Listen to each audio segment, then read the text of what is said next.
Ja, hallihallo und herzlich willkommen zurück zur nächsten Folge World of Warcraft. Wieder habe ich mal ein, zwei Tage ein Video gemacht, was ist echt das mal meine Ausrede? Ich habe wirklich tierisch Kopfweh gehabt. Ich habe zuerst gemeint, ich hätte Corona, wenn ich ehrlich bin. Es hat mir wirklich so einen richtigen Messerstich da wie in den Kopf reingegeben und ich bin 2 Tage lang habe ich gefunden, hey, ich kann nicht mehr in den Bildschirm hineinschauen, ich bin nicht gross, das Handy, gar nichts. Das ist das mal meine Ausrede. Aber ich würde sagen, wir machen einfach mal weiter, wo wir stehen geblieben sind. Wir suchen nach dem Bane Bluetooth und sind da momentan im Torghast unterwegs. Wir müssen jetzt eigentlich das Teil anklicken zum Wegfinder. Damit wir jetzt richtig Bane gehen können. Was genau jetzt passiert, weiß ich nicht, aber ich gehe davon aus, dass wir wieder so etagenweise irgendetwas im Torghast erledigen.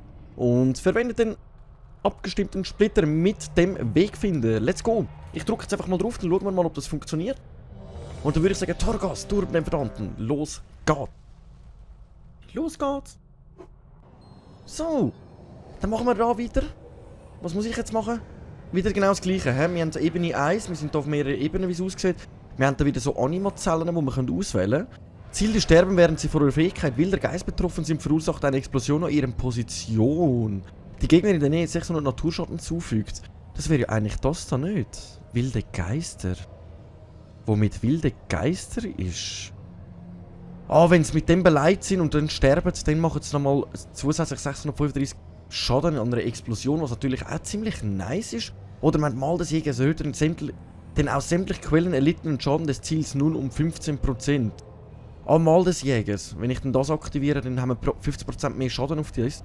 Ist eigentlich ziemlich praktisch. Komm, wir nehmen das, weil das ist ja episch und das gewöhnlich. Wir nehmen jetzt einfach mal das. So, dann haben wir die erste Zelle. Da können wir noch irgendetwas befreien. Öffnen.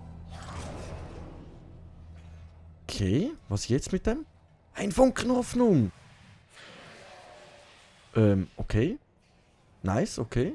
Ich würde sagen, wir fangen einfach mal langsam aufräumen. Und dann müssen wir mal schauen, auf wie viele Ebenen wir müssen kämpfen. Was passiert denn mit den Seelen? Ein Funken Hoffnung.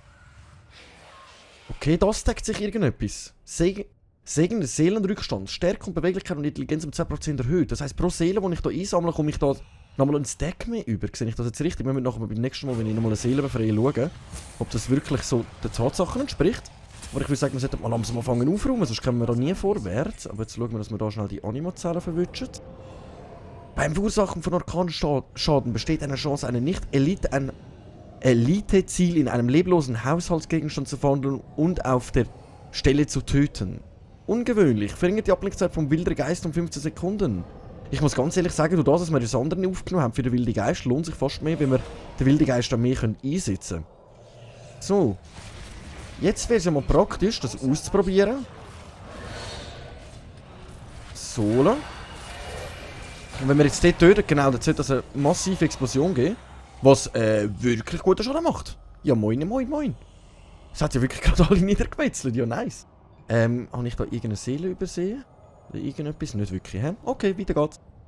Weiter geht's. Das ist, glaube ich, der Endboss da von dieser Ebene, wenn ich das richtig begutachte. Aber sonst sehe ich da keine Seele, nichts anderes. Keine Töpfe, die wir kaputt machen können, nichts. Dann würde ich sagen, dann machen wir uns doch direkt gegen ihn. Ihr gebt euch immer noch nicht geschlagen.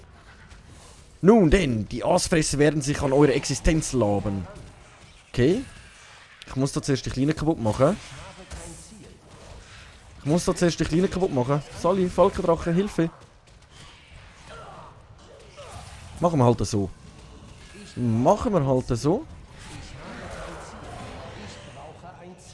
Ach komm jetzt, ich habe doch ein Ziel. So, dann greifen wir halt jetzt den Gross wieder an. So, nice. Okay, weiter geht's. Also wirklich, ein Gegner stellt er jetzt nicht dar, auch ohne unsere wilden Geister. Und dann haben wir schon die nächste Animazelle. Ja, let's go. Rückzug verringert sämtlich von euch erlittenen Schaden 10 Sekunden lang um 50%, also wenn ich mich so da zurückschiessen lasse. Die Ziele, die von eurer Fähigkeit wildes Mal betroffen sind, erleiden 25% mehr Schaden durch euch und eure Begleiter. Wenn eure fallen betroffenen Gegner verursacht 10 Sekunden lang 25% weniger Schaden. Dann kommen wir gerade das da. Dann machen wir da mehr Schaden. Wieder. Machen wir schon wieder mehr Schaden. Wo sehe ich jetzt da, was ich genommen habe? Genau, jetzt muss ich das da mehr einsetzen. Mal des Jägers, ist das richtig? Oder wildes Mal? Das ist doch Mal des Jägers einfach, oder nicht? Von wildes Mal betroffen sind allein 15 Stunden. Ich habe gemeint, das sei das da. Ah Mann! Keine Ahnung, was ich jetzt wieder genommen habe in dem Fall. Ja, egal. Let's go, weiter geht's. Ab auf die nächste Ebene. Jodeliti, wir kommen. Ab auf die nächste Ebene. So, dann schauen wir uns mal das an. Mich wundert, wie viele Ebenen das wir machen. Wir sind jetzt auf Ebene 2. Das bedeutet, glaube ich, dass wir 4-mal dürfen sterben, soweit ich das denke. Weil das ist so ein verbleibender Tode. Jawohl. Okay. Okay. Wenn ich mal mehr lesen würde, dann würde es wahrscheinlich auch besser funktionieren. Aber bis jetzt schlagen wir uns wirklich nicht einmal so schlecht. Ausser, dass ich gerade ein bisschen Lags habe. Wieso das? Wieso habe ich Lags? Liegt das, dass ich da im Turm drin bin? Da, befreien. Zack, befreien. Und jetzt gerade mal schauen, ob sich das deckt. Okay, jawohl. Also es hat wirklich mit dem zu sagen, dass er Seelenrückstand. Es tut sich in dem Fall dort ein bisschen aufstecken. So mehr Seelen, dass wir einsammeln, desto mehr Beweglichkeit, Intelligenz und Stärke haben wir. Also pro Geist 1% mehr. Das heisst, wenn wir 100 haben, haben wir 100% mehr. Hä? Wieso hat es mich jetzt da zurück teleportiert? WTF? WTF? So, la. Ich glaube, am besten wäre jetzt einmal da, dass wir jetzt versuchen, da alle irgendwie zu uns zu locken. Und dass wir den da wieder einsetzen. Boah. Das macht hure Schaden. Das macht hure Schaden, das Teil. Bin ich wieder betäubt. Ich glaube, es hat mit dem das zu tun. Ich muss schauen, dass ich besser ausweiche, sonst sterbe ich da noch weg. Aber jetzt haben wir da noch Animan-Zellen. Die Taufe und Sonne will... Oh, oh. Was habe ich jetzt gemacht? Ausstehen Anima-Bonus. Ich muss da ein bisschen ausweichen, ich arme sie. Die können wir ja kaputt machen, damit wir mehr von diesen Phantasmen sammeln. So, habe ich alle... Ah, da hat es nochmal eine Anima-Zelle. Ja, nicht übersehen, ja, nicht übersehen. Ich kann nicht, weil ich zuerst muss da sein. Die Taufe und Sonne Wildtiers wird um 20% erhöht. Annehmen. Verringert die Abblickzeit vom Freudentimer um 30 Sekunden. Annehmen. Nehmen wir gerne an. Freudentimer kann ich, wie es aussieht, noch jemanden die brauchen. Jetzt habe ich sie auch einsetzen, sonst wäre ich da wahrscheinlich sogar noch gestorben. Dann würde ich sagen, machen wir mal weiter. Dann gehen wir mal weiter schauen, was da... Kann ich denn da... so kann ich sogar die Ebene dann anschauen. Ich habe nicht gewusst, dass man da Karten kann aufmachen kann. Das ist natürlich auch noch gut zu wissen. Aber wir haben schon 5 Anima-Bonus, ein paar Seelen gesammelt und wir haben schon mal gut Phantasma zusammen. Dass wir ihn nachher dann beim Händler, wenn wir den jetzt auch das mal bekommen, wie beim letzten Mal, dass wir dann die können eintauschen gegen irgendwelche spezielle Sachen. Okay, da noch aufnehmen. Hinter uns geht es abwärts und da geht es durch eine Falle. Was wäre uns jetzt lieber? Warte, da. Der Topf sieht komisch aus. Also in so Töpfen können sich auch Animas verstecken. Okay. Erhöht eure Bewegungsgeschwindigkeit in der Nähe der Wand oder Seite eines Korridors um 60%. Während die Seelengestalt aktiv ist, verringert die flackernde Bewegungsgeschwindigkeit von Gegner in der Nähe eurer Ausgangsposition für 6 Sekunden. Nachher nehmen wir einfach das hier. Warte, wenn ich in der Nähe von der Wand bin. Okay. Wenn ich in der Nähe von der Wand bin, kann ich schneller rennen, was natürlich auch ziemlich, glaube ich, nützlich kann sein. Da muss ich jetzt, glaube ich, ein bisschen aufpassen, wenn ich reinstehe. Okay. Aber durch unsere Fähigkeit, die wir gerade hatten, haben wir da gut können durchschlüpfen und dann haben wir da gerade schon mal die nächsten 2 Seelen. Nice, nice, nice. Befreien. Dann haben wir da wieder ein paar Schlundratten. Oh. So. Nice. Also ich muss ganz ehrlich sagen, das Mal des Jägers, das ist einfach brutal. Das ist wirklich einfach brutal. Also wie es da alles one-hittet die ganze Zeit, wenn ich das einsetze. Plus halt noch die Explosion, die wir dazu haben, ist brutal. Ich kann das nicht. Ich habe kein Ziel. Ausgeblendet, eingeblendet. Ich muss zuerst etwas anderes. Mühsam. Ich muss alles einzeln anklicken, dass du nicht automatisch den Gegner wechseln. Was hat tierisch müssen kann sein. So. So, das ist, glaube ich, der nächste Ebenenboss, den wir haben. Dann würde ich sagen, rein in die Meute. Dann versuchen wir den mal zu töten. Aber 37.000 Leben sollten wir eigentlich gut anbekommen, auch für einen Elite-Gegner. So. Come on. Aber warte, jetzt probiere ich das mal aus, wenn ich das drauf mache, ob ich jetzt mehr Schaden mache oder nicht. Aber ich gehe ehrlich gesagt nicht davon aus. Aber probieren geht, überstudieren. Nice. Nice, nice. Den haben wir. Nochmal eine Animation. Ich wäre so gerne Millionär. Neue Folgerungen, nice. Dann haben wir da beim Zerstören von Aschephyllakterien besteht eine Chance von 10%, dass sie versteinerte Tiernahrung erhalten durch den Verzehr von Versteinerter Tiernahrung. Ich habe keine Ahnung, was das genau ist. Aschenphilakterien besteht eine Chance. Was ist ein Aschenphilakterien? Keine Ahnung.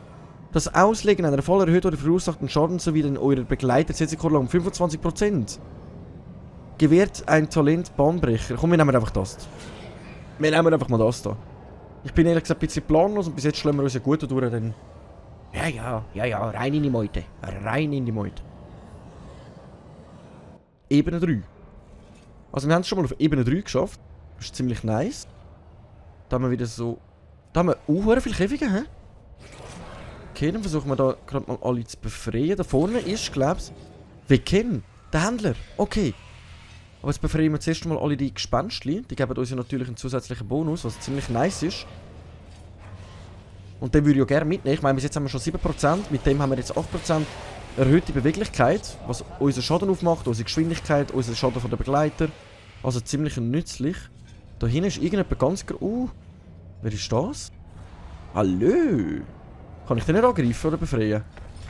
Sally? Ui, ich bin betäubt. Ich hätte aus dem Weg gehen. Ich habe keine Ahnung, wer das ist. Aber wieso können wir mit dem nichts machen? Da hinten haben wir noch ein paar Töpfchen, die wir kaputt machen können. Sola. Dann haben wir nämlich ein bisschen Phantasmenzellen, weil ich glaube, da vorne ist unser Händler und eine Animazelle. Okay. Dann gehen wir mal zum Händler, mal stöbern, was er da für uns hat. Erhöht den kritischen Schaden und die kritische Heilung um 6%. Mal der Sieger erhöht den sämtlichen Quelleneliten und Schaden des Ziels nun um 15%. Also das ist, wenn wir das einsetzen, haben wir 50% mehr Schaden auf ihm. Verringert die Abnutzung von Aspekt des Geparden. Das wäre das da, aber das haben wir bis jetzt selten gebraucht. Wenn ihr unter 20% Gesundheit fällt, werdet ihr sofort vollständig geheilt und kann nur einmal pro Ebene auftreten. Das heisst, bei jeder Ebene kann ich einmal unter 20% kommen, wie sofort komplett geheilt. Das könnte natürlich noch ziemlich nützlich sein, aber bis jetzt haben wir wirklich noch kein Problem gehabt. Mit Sterben. Also außer einmal, da bin ich aber ein bisschen dümmer gewesen, wo die Bomben waren. Habe ich einmal bis jetzt das einsetzen. Erhöht den Schaden von Tötungsbefehl. Das benutzen wir ja eigentlich die ganze Zeit, das wäre jetzt noch ziemlich nützlich. Wir haben 173 Punkte.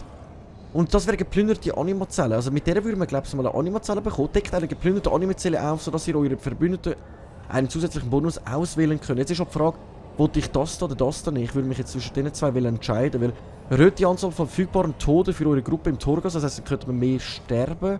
Verwendet eine Nicht-Elite-Zielkreatur in eine Animazelle. Also wir können eine Nicht-Elite-Kreatur in eine Animazelle verwandeln. Was entweder kaufe ich das oder das da? Komm, ich kaufe jetzt mal das da. Wir kaufen mal das da. Dann können wir da auch noch unsere Rüstung reparieren. Weil eine Animazelle haben wir ja da nochmal eine, oder? Erhöht den Schaden von tödlicher Schuss um 100%. Ziele, die von eurem Fähigkeit wildes Mal betroffen sind, erleiden um 25% mehr Schaden durch euch und eure Begleiter. Wenn wir das nochmal nehmen, dann haben wir es, glaube ich, so 50%, oder? Erhöht den Schaden von Tötungsbefehl nochmal um 50%. Das haben wir jetzt gekauft und wir hätten mal 100% mehr Schaden. Aber ich wollte mal das. Das deckt sich. Okay, das heisst, wir können mehrere Fähigkeiten mehrmals bekommen. Und jetzt haben wir 50% mehr Schaden auf dem. Aber ich würde sagen, soweit haben wir die Ebene abgeschlossen. Next one. Ebene 4. Die Frage ist wirklich, wie weit geht das? Wie viele Ebenen sind es? 8, 9, 10, 11, 12, keine Ahnung. Wenn wir uns überlassen lassen, wenn wir dann den Bane findet, oder wo wir ihn genau findet. Jetzt muss ich aber schauen, jetzt habe ich da wieder zwei Wege. Der geht nur so ganz kurz dahinter, das heisst, ich gehe zuerst mal da hinten, bevor ich da runtergehe. Dass man wirklich auch alles erkundet. Es kann ja sein, dass wir irgendwann nochmal eine Animazelle finden. Okay, da haben wir mehrere Fallen. Gehe ich jetzt davon aus, da darf ich glaube jetzt nicht reinstehen, da würde ich wahrscheinlich guten Schaden bekommen. Aber ich bin guter Hoffnung, dass das nur so ein kleiner Weg ist. Dass wir ein bisschen... blöd gesagt, gut nochmal eine Animazelle findet. Gut eine Animazelle findet. Das haben wir blöd versprochen. Hey. Versuchen wir da durchraisen. Das macht guten Schaden. Das macht guten Schaden. Fast mit der Hälfte von meinem Leben hat es abgezogen. Und Animazelle. Weiter geht es oben nicht. Okay. Verringert die Ablenkzeit von Todstellen um 15. Todstellen brauche ich nicht noch mehr Ablenkzeit. Oder der erste Satz von erschütternder Schuss gegen euer Ziel macht es für 5 Sekunden Bewegungsunfähigkeit. Erschütternder Schuss. Das ist der da. Okay. Nehmen wir mit. Jetzt muss ich da aufpassen. Hey, ich hab gemeint, ich bin durch. Ja gut, 3 Tote haben wir noch. Haben wir nicht gesehen. Weiter geht's. Oh, ich muss noch meine Drachenfalke wieder rufen, sonst geht gar nichts. Sola. Dann haben wir wieder eine Seele zum Befreien. Und da haben wir wieder so eine Schussanlage. Also da darf ich wirklich nicht reinstehen. Wie es aussieht, komme ich dort wirklich grausam viel Schaden über. Was wirklich unnötig ist. Also meine Drachenfolgen kommen irgendwie keinen Schaden davon über. Also wirklich hauptsächlich nur mir als Hauptcharakter. Das ist natürlich auch gut zu wissen. Okay, da haben wir noch Animazellen und eine Seele zum Befreien. Let's go! 10% mehr Beweglichkeit. Ziemlich nice schon. Ach komm, so. Einen Schuss sollten wir überleben. Ja, komm weiter. So. Ihr lasst Schlundratten beim Tod explodieren und fügt zu allen anderen Gegnern in der Nähe 2030 solchen Schaden zu. Annehmen. Okay, das heißt, wenn wir die kleinen Ratten besiegen, machen die an den Gegner im Umkreis noch Schaden. Das heißt, wenn wir jetzt da zuerst die Schlundratte wieder töten, genau, explodiert die und macht noch im Allgemeinen allen Schaden. Was natürlich ziemlich nice ist.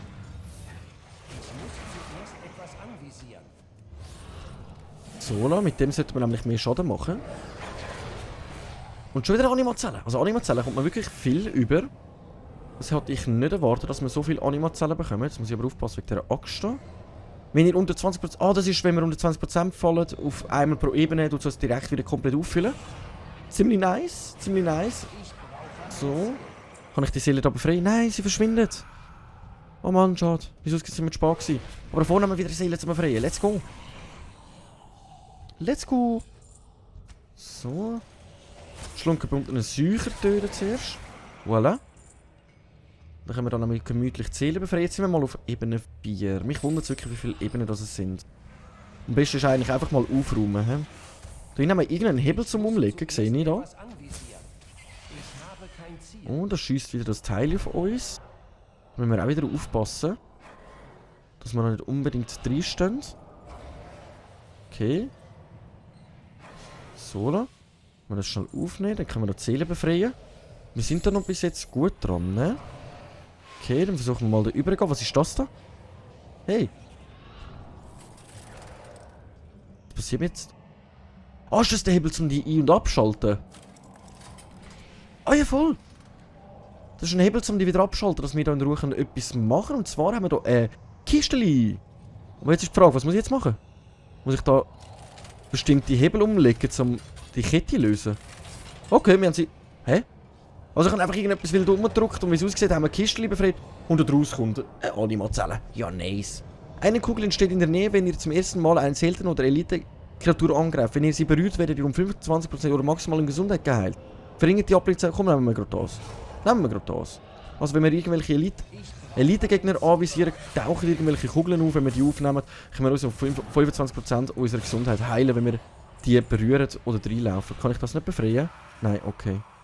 Da haben wir nochmal einen Gegner. Wie gross ist denn die Ebene? Okay, wir sollten eigentlich langsam zum Abschluss kommen, so wie das hier aussieht.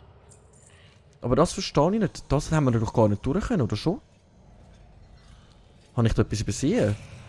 Ich glaube es nicht. Also ich habe gemeint, wir sind dort komplett durchgelaufen. Aber jetzt nochmal zurück und noch anschauen, das würde mich jetzt ein bisschen anschiessen, wenn ich ehrlich bin. Das würde mich ein bisschen anschiessen. Ich würde sagen, wir machen jetzt einfach mal da den Ebenenboss. Ich gehe davon aus, dass das einfach ein Ebenenboss ist. Und dann töten wir jetzt den und dann gehen wir einfach mal weiter. Gehen wir einfach mal weiter schauen. Aber das Mal wollte ich unbedingt mal das einsetzen da. Nice, okay. Gut, haben wir uns das aufbewahrt für da. Da oben läuft irgendwie noch... Hä? Der läuft da davon. Okay. Okay. Also wir haben es geschafft, aber ich bin gerade ein bisschen verwundert, wo der andere nicht gelaufen ist. Ja, moin. Gewährt ein Talent Blutgeruch. Solltet ihr ein Talent bereits besitzen, könnt ihr ein anderes Talent aus derselben Reihe wählen. Mal des Jäger erhöht dann sämtlich Quellen erlittenen Schaden des Ziels nun um 15% und da hätten wir nochmal das gleiche mit dieser Kugel. Dass wenn wir einen Elite-Gegner berühren, tauchen irgendwelche Kugeln auf, wenn wir die aufnehmen, heilen wir uns. Dafür würden wir uns nicht mehr für 25% heilen, sondern es würde sich an den Stacken, glaube ich, auf 50%. Ich persönlich würde sagen, wir gehen auf mehr Schaden. Wir gehen auf mehr Schaden. Gut, bis jetzt kommen wir da durch wie nichts, wie Butter. Also jetzt sind wir wirklich bis jetzt ohne Probleme einfach da durchgehuscht. Also bis jetzt hat kein stärkeres Problem festgestellt. Wenn Torghast wirklich so leicht ist, dann bin ich ein bisschen verwundert. Also ich habe es mir ein bisschen schwieriger vorgestellt, auch ehrlich gesagt. Ich glaube, wir sind da noch nicht auf der Ebene vom Bluetooth. Also vom Bane. Ich nenne einfach Bane, ich weiß auch nicht mehr, ob ich Bluetooth richtig ausspreche. Darum, da. So. Der hat wieder eine Animazelle für uns. Nice. Nice. Also ich muss sagen, ich glaube, mit anderen Charakteren kommt man da wahrscheinlich viel schneller durch als mit dem Jäger, weil mit dem Jäger eben mehr auf Einzelziel muss gehen und schon auf die Masse. Ausser jetzt wilder Geist, der hilft uns halt jetzt wirklich da mehrere gleichzeitig zu töten. Ich glaube, Jäger ist allgemein für Torghast zum schnell durchkommen nicht gerade das Praktische, aber lassen wir es mal so stehen. Eure Schadenzauber und Fähigkeiten haben eine sehr hohe Chance, euch und eure beschworenen Begleiter um 5% der maximalen Gesundheit zu heilen. Das heisst, wenn man Fähigkeit einsetzen kann, es sein, dass wir uns um 5% heilen. Das ist ziemlich nice. Das Ziel eurer Fähigkeit, Irreführung, verursacht 50% mehr Schaden, solange der Effekt aktiv ist. Das wäre... Irreführung, ist das nicht der da? Irreführung, ich weiss aber nicht, wie unsere Fähigkeiten heissen immer. Also ich vergesse immer den Namen von denen. Aber ich weiss jetzt nicht, was Irreführung ist. Aber ich würde sagen, wir lassen es jetzt einfach mal so stehen. Und ich glaube oder hoffe, dass es eigentlich mit dem zu tun hat. Aber wir schauen mal. Am besten ist jetzt hier auch gerade mal drauf klatschen. Dann sollten wir den nämlich ziemlich schnell wegbekommen. Und dann müssen wir nachher mal schauen, weil es der richtige Weg ist, um da weiterzukommen. Weil wir haben hier am Weg. Da kommen wir nicht durch, aber da hinten kommt man, glaube ich, wie es aussieht, weiter. So. Haben wir dann... Okay. Machen wir einfach mal da. Und dann schaue ich mal da. Also die Karte zeigt das bis jetzt nicht wirklich viel mehr an. Da hinten haben wir aber eine Animazelle. Gut, dann machen wir jetzt zuerst mal ein paar von diesen Krügen kaputt. Dann tun wir den noch schnell töten, dass wir einen Platz geräumt haben, dass wir die Krüge auch noch schnell kaputt machen können. So, dann nehmen wir da noch schnell die Schlundratte aus dem Weg rum. Voilà. Die Töpfe da noch schnell, dass wir noch ein bisschen vom Tasman sammeln können. Weil ich weiss nicht, ob wir da irgendwo noch einen Händler finden. Und da hinten ist... Baumsängerin. Da hinten ist irgendjemand angekettet. Also es sieht danach aus. Aber das finden wir raus. Jetzt gehen wir zuerst mal da hinten, weil da hinten ist die Animazelle und da geht es irgendwie auch weiter. Das ist eine grosse Schlundratte. Übergrosse Schlundratte. So, komm, ignorieren wir die sonst plus minus. Okay, ich renne da jetzt einfach mal durch. Moin. Das macht schon mehr Schaden, als ich erwartet habe. Und ich gehe jetzt davon aus, mit dem Hebel kann ich das wahrscheinlich wieder abschalten. Okay, nice. Nice. Langsam wird meine Verwirrung geht's besser. Meine Verwirrung lädt langsam nach. Gewähr 150 Phantasmen, also von denen da. Oder eure Schadenzauber und Fähigkeiten haben eine Chance. Komm, wir nehmen mal 150 Phantasmen, dann haben wir über 350. Das heisst, wenn wir 6 Mal beim Händler würden landen, oder wenn wir überhaupt noch mal beim Händler landen, können wir da ziemlich viel ausgeben. Mit 350 ist, glaube ich, nicht einmal so wenig. Da haben wir noch vergessen looten. So. Die 5 Phantasmen. Hä, wieso nimmst du das nicht mit? Ah, doch, hast du es mitgenommen. Okay, nice. Da haben wir noch ein Töpfchen, das wir übersehen haben. Zack. Dann nehmen wir nämlich das Phantasma auch noch mit. Und dadurch kommen wir ja nirgends da. Dann gehen wir jetzt mal da durch. Soll ich da schnell warten? Genau. Ich habe keine Lust zu sterben. Wir haben nämlich nur noch 3 Leben und ich weiss nicht, wie der Endboss wird sein, weil ich gehe davon aus, dass es da einen Endboss wird geben. Und ich habe keine Lust, dass der uns blöd gesagt eins voll auf den Deckel haut. So, und jetzt wollte ich da hinten mal schauen. Was ist das? Irgendeine Feenkette. Okay. Irgendeine Feenkette. So, weg mit dir. Kann ich dich da noch befreien? Jawohl, also wir haben schon 13, jetzt kommt der 14. dazu. Ich verdiene das nicht. Der 14. dazu, das heisst, wir machen jetzt wirklich schon 14% mehr Beweglichkeit und Stärke wie auch Intelligenz, ist geil. Seid ihr der Schlundgänger, von dem alle reden? Bitte befreit mich von diesen Fesseln. Eine der Kreaturen hier hat mir etwas sehr Wichtiges weggenommen. Ich brauche eure Hilfe, um sie aufzuspüren. Helft ihr mir? Ja, ich werde euch helfen. Für meine Befreiung. Bevor ich gehe, muss ich aber meine Flöte finden. Also ich befreie dich und du hast nichts Wichtigeres im Kopf, dass wir deine Flöte finden. Okay. Das lasse ich jetzt mal so stehen. Wir gehen jetzt mal dahinter schauen. Dass wir ein bisschen plus minus alle Ecken erkunden. Es kann ja sein, dass ihre Flöte da hinten liegt. Okay. Aber dass sie jetzt ihre Flöte haben, wir befreien sie aus den Ketten im Schlund. Und sie weiss nichts Besseres, als ihre Flöte zu finden. Ja moin, von mir aus. Ich muss da mehr an der Wand laufen, dann kann man ein bisschen schneller vorwärts. Also das haben wir jetzt alles erkunden und da sind wir noch nicht durchgekommen, dann gehen wir jetzt da geradeaus weiter. Okay. Hä? Ich muss zuerst etwas anvisieren. So. Sola. Da haben wir noch ein paar Töpfe. Wir dürfen ja nicht vergessen, mitfarmen das Zeug. Da vorne haben wir eine Reihe voller Schlund. Wow. Das war verdammt knapp gewesen. Oh mein Gott, ist das knapp gewesen. So. Befreien. Nice. So, dann tun wir da mal schnell alles kaputt machen, was wir da haben. So. Einen Topf haben wir übersehen. Bumm. So, da hinten haben wir noch eine Schlundratte. Die soll auch sterben. Was haben wir da hinten? Einfach nochmal eine Schlundratte. Okay. Räumen wir die noch weg, sonst kommt die uns dann plagen. So. Dann haben wir da alles gelootet und weiter geht's. Ich weiß aber gar nicht, ob das so wichtig ist, dass wir das so... Wow! Mehr als die Hälfte von meinem Leben!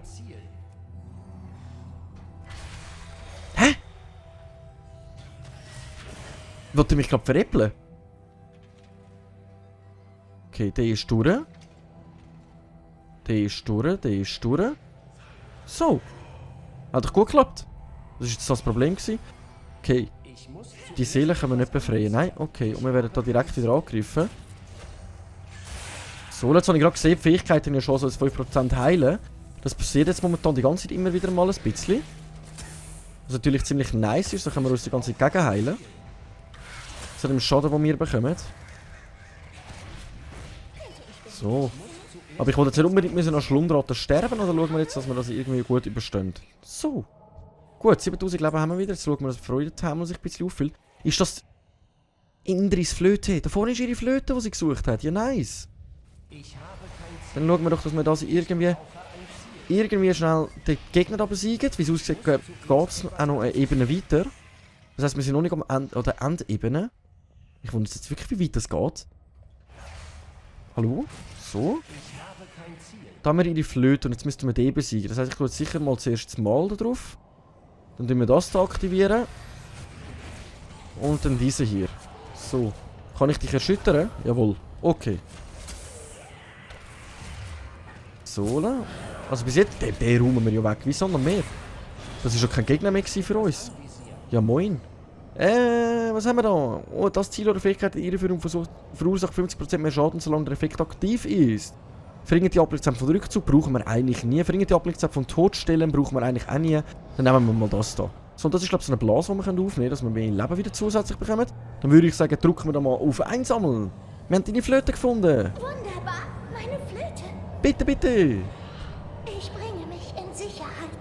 Vielen Dank für eure Hilfe. Bitte, immer wieder gern. Immer wieder gern. Meld dich das nächste Mal einfach direkt per Telefon.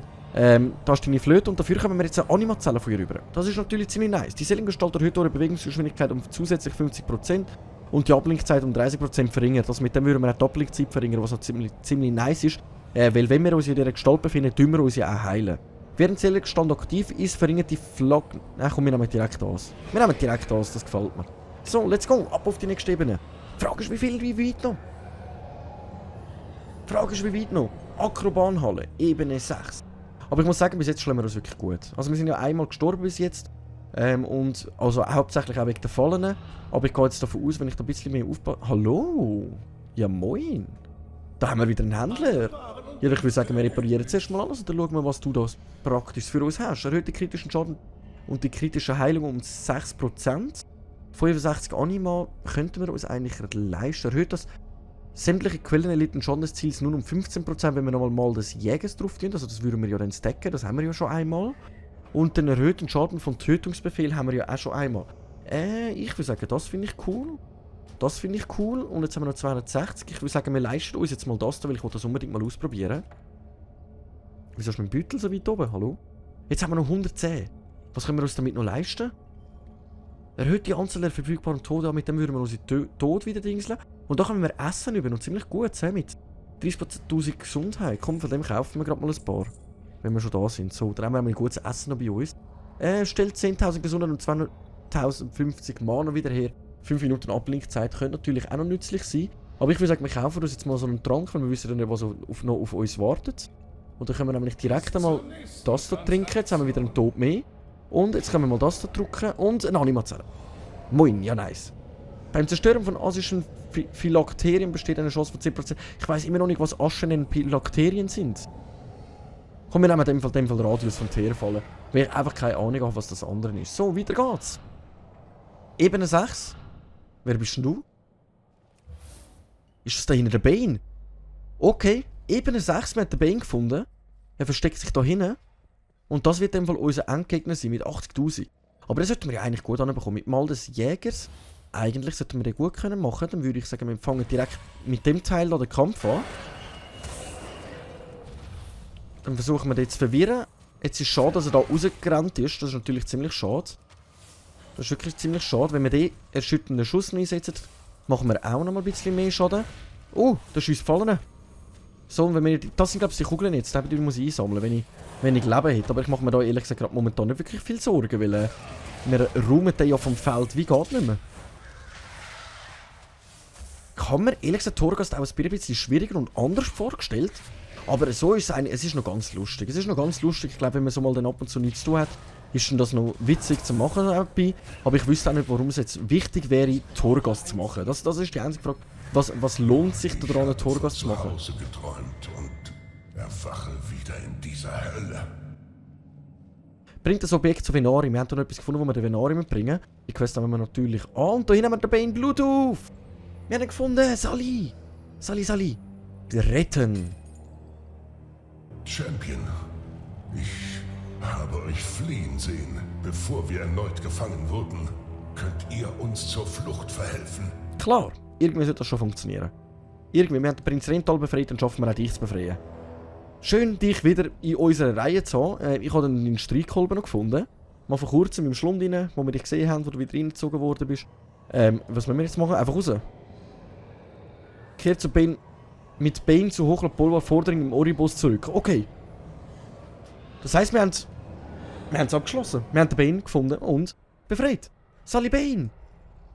Oh, er begleitet uns jetzt, nachdem wir ihn befreit haben. Dann würde ich jetzt sagen, dann machen wir uns auf, noch schnell richtig zum Oribus, weil ich habe Angst, dass wenn ich jetzt mich auslogge, dass ich das Ganze nochmal machen muss. Und auf das habe ich ehrlich gesagt nicht wirklich Lust. Was ist das? Wieso hat es das Fragezeichen?